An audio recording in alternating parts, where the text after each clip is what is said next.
Now, I wanted to start with the question, when was the last time you were called childish?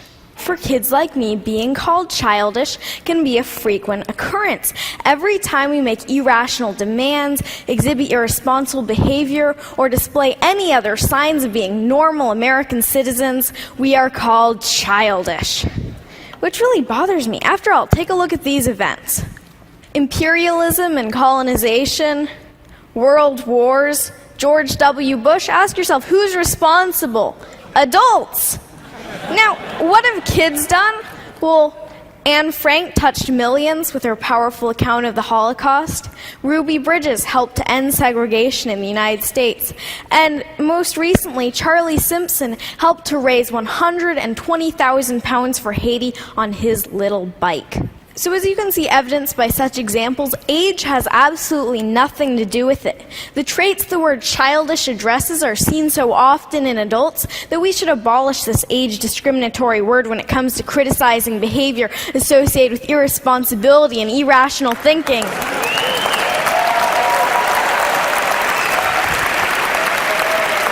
Thank you. Then again, who's to say that certain types of irrational thinking aren't exactly what the world needs? Maybe you've had grand plans before, but stopped yourself thinking, that's impossible, or that costs too much, or that won't benefit me. For better or worse, sweet kids aren't hampered as much when it comes to thinking about reasons why not to do things. Kids can be full of inspiring aspirations and hopeful thinking, like my wish that no one went hungry or that everything were free, kind of utopia. How many of you still dream like that and believe in the possibilities? Sometimes a knowledge of history and the past failures of utopian ideals can be a burden, because you know that if everything were free, then the food stocks would become depleted and scarce and lead to chaos. On the other hand, we kids still dream about perfection.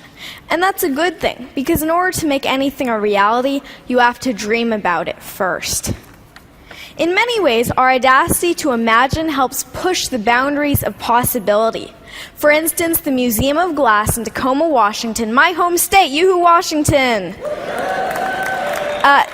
has a program called Kids Design Glass, and kids draw their own ideas for glass art. Now, the resident artist said that they got some of their best ideas from the program because kids don't think about the limitations of how hard it can be to blow glass into certain shapes. They just think of good ideas.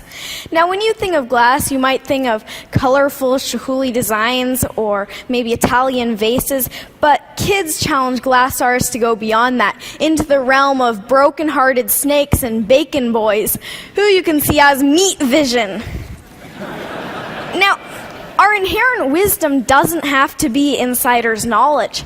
Kids already do a lot of learning from adults, and we have a lot to share. I think that adults should start learning from kids.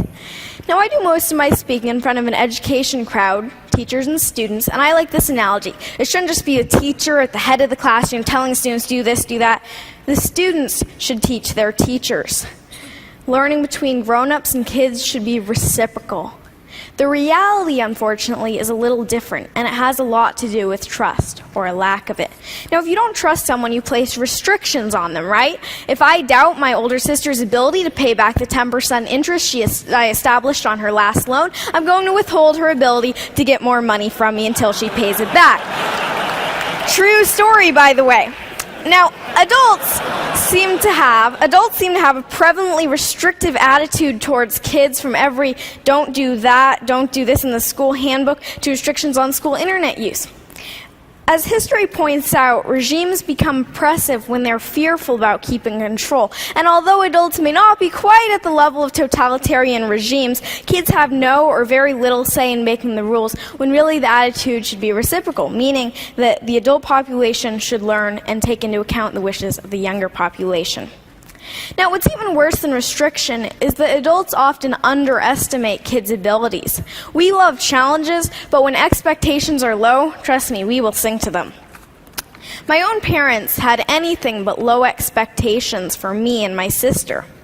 Okay, so they didn't tell us to become doctors or lawyers or anything like that, but my dad did read to us about Aristotle and pioneer germ fighters when lots of other kids were hearing the wheels on the bus go round and round. Well, we heard that one too, but pioneer germ fighters totally rules.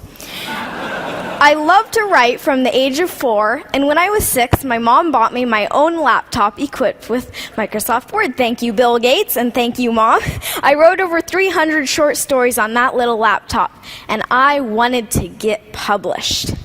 Instead of just scoffing at this heresy that a kid wanted to get published or saying, wait until you're older, my parents were really supportive. Many publishers were not quite so encouraging. One large children's publisher ironically saying that they didn't work with children. Might want to... Children's publisher not working with children, I don't know, you're kind of alienating large client there. Now, one publisher, Action Publishing, was willing to take that leap and trust me and to listen to what I had to say. They published my first book, Flying Fingers, you see it here, and from there on it's gone to speaking at hundreds of schools, keynoting to thousands of educators, and finally today, speaking to you. I appreciate your attention today because to show that you truly care, you listen. But there's a problem with this rosy picture of kids being so much better than adults. Kids grow up and become adults just like you. Or just like you? Really? The goal is not to turn kids into your kind of adult, but rather better adults than you have been, which may be a little challenging considering your guys' credentials.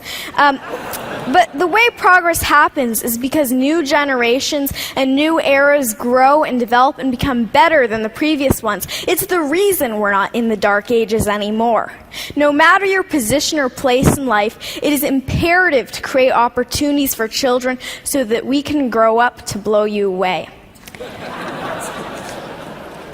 Adults and fellow Tedsters, you need to listen and learn from kids, and trust us and expect more from us. You must lend an ear today because we are the leaders of tomorrow, which means we're going to be taking care of you in your old and senile. No, just kidding. Actually, no, really, we are going to be the next generation, the one who will bring this world forward. And in case you don't think that this really has meaning for you, remember that cloning is possible, and that involves going through childhood again, in which case you will want to be heard just like my generation. Now, the world needs opportunities for new leaders and new ideas. Kids need opportunities to lead and succeed. Are you ready to make the match? Because the world's problems shouldn't be the human family's heirloom. Thank you. Thank you. Thank you.